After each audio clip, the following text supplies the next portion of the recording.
Hi guys, how are you? It's Sunday for me, but it'll be Monday for you when you see this. I hope you guys had a great weekend and you got caught up with things, and you guys are all doing well. I'm going to attend a AP Psych kind of webinar tonight. I attended one from the College Board on Thursday night and got some information that I gave to you, but I'm going to attend another one tonight and hope to get a little bit more information. So I'm going to wait until we get back from spring break before I kind of dive into the prep for the exam. But I think it's going to be totally fine. I think this last unit we're going to get through today and tomorrow, and then you guys will have spring break, and then we'll come back, and then we'll have almost a whole month to kind of dive into getting ready for the AP test. But just to kind of recap, it's a 45-minute test. It's going to be one 25-minute FRQ that's going to be more application and theory based. And then it's going to be a second FRQ. It's going to be 15 minutes. And that one is definitely going to be research and psychological experimental base. So that'll be that unit 1 and unit 2. So I'll make sure that we do a really good review on that. It's all open notes. So when you come back from spring break, I'm going to have and I can even give it to you the Wednesday before you guys go for break. Although I really want you just to enjoy the break. But I have that really nice, compact review guide for you that I created. And it goes through all 7 units. So that kind of might be a nice thing to have handy since it is open notes. And again, 45 minutes, you'll get 25 minutes for the first FRQ, 15 minutes for the second FRQ, and you get a 5-minute upload for those. And then we as teachers get your FRQs within 2 weeks. So we know kind of, what the FRQ looks like from you guys. So again, I'll give you more information, but I want to get through this Unit 11 and then be done with this today or tomorrow. Okay, so today we'll do notes really quick, and then I'm going to have a TED Talk about the intelligence of crows after for you to watch. And then tomorrow we'll finish up Unit 11, and I'll have a crash course for you to watch. And then Wednesday, the reading guide will be due, and then you'll have a great spring break. Okay, again, don't hesitate to email or reach out with any questions. Okay, all right, so let's get into the Prezi. So we're diving into Module 62, which is a little bit more on the testing aspects of intelligence.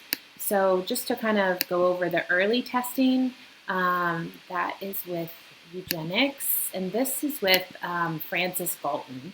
And a little trivia question is he was the cousin of Charles Darwin, just in case you wanted to know that. And he believed that intelligence was entirely just based on inherited intelligence. So biology was basically his focus was everything was more nature versus nurture. And it promoted reproduction of intelligent parents. So he attempts to prove intellectual strengths failed, and he introduced statistics into intelligence. Okay, so that is Francis Galton. And then early Binet was this big French psychologist, and he paired up with Theodore Simon, and they believed and came up with this concept of mental age, where that was this chronological age that corresponded to your level of performance. So if you were 7, you should be, reading at a 7-year-old level. And the goal was to just help children and not label them. But it didn't really do a good job of predicting why. It was just kind of an indicator of school performance. And Binet was really considered the father of intellectual testing or intelligence testing. And then so Stanford Binet, you probably heard of that IQ test, but this, so basically what Lewis Terman did, and we talked about Lewis Terman a couple times prior. He did that longitudinal study where he took those high IQs and studied them over, many, many years. So basically, Terman took Binet's work and kind of translated it from French into English, and then tweaked it a little bit, and he amended it, and then came up with the Stanford Binet test. So he modified Binet's testing to kind of increase range and not just do for like preschool and elementary school age, but then it included teenagers and then adults. And he believed that intelligence tests showed that intelligence was something that one was born with. Okay, and it's like a common IQ test now, but they've tweaked it even more in modern day tests for IQ. It's not so much the Stanford Binet.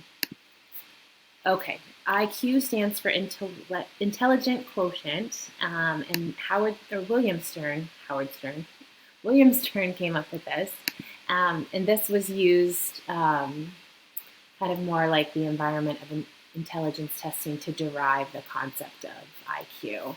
And that this is where the mental age came in. So it was like your mental age, like where you tested, and then over your chronological age, and then it was times 100, and then that became, the IQ. This calculation, though, is no longer used because they standardize it more now. Okay, so that's like the early testing, what they used to do, and now this is more modern testing.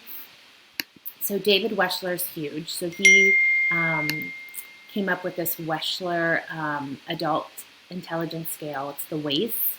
And then for kids, it's called the WISC. And it's the most widely used intelligence test. So if you ever went to a psychologist or you did any intelligence testing or even educational testing, you would get either a WISC if you were under 16, or you would get the adult version, which is 16 and over.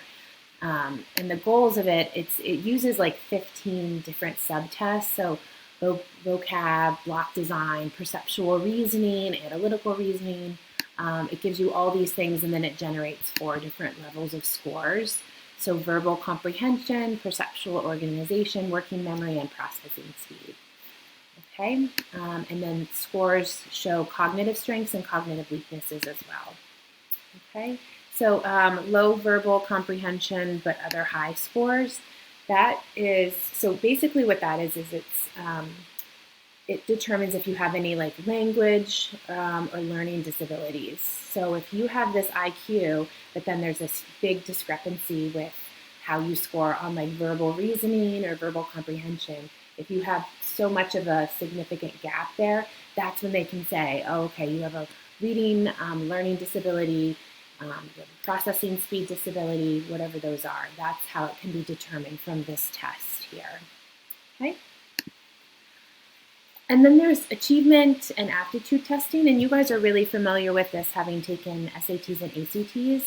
So ACT is really more considered an achievement test. So they test what you know at the time of the test.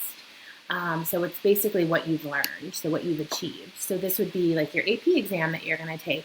This is an achievement test. It tests on the day of the test. It tests what you know at that point about the topic you're taking. So your driver's license test would be that. ACT would be that. Where aptitude is, it predicts your future success. So although SAT has been redesigned a lot to be a little bit more achievement-based, it still has that aptitude base in it. So it's basically saying, how well you'll be in the future. So, this SAT is going to determine your college success if you did well on it. So SAT 1, that would be, an aptitude test. Okay, so achievement is based on what you know at the time of the test. Aptitude is it predicts your future behavior or like your future performance. And then there's these culture fair tests, and that was Raymond Cattell. He was the one who did the crystallized versus fluid intelligence that we talked about last time that we did notes. And he believed that any test should have this culture fair component to it. So it shows how sociocultural and learning is based on experiences affected crystallized intelligence. Okay, so test equally, like a test has to be equally fair to all cultures taking it.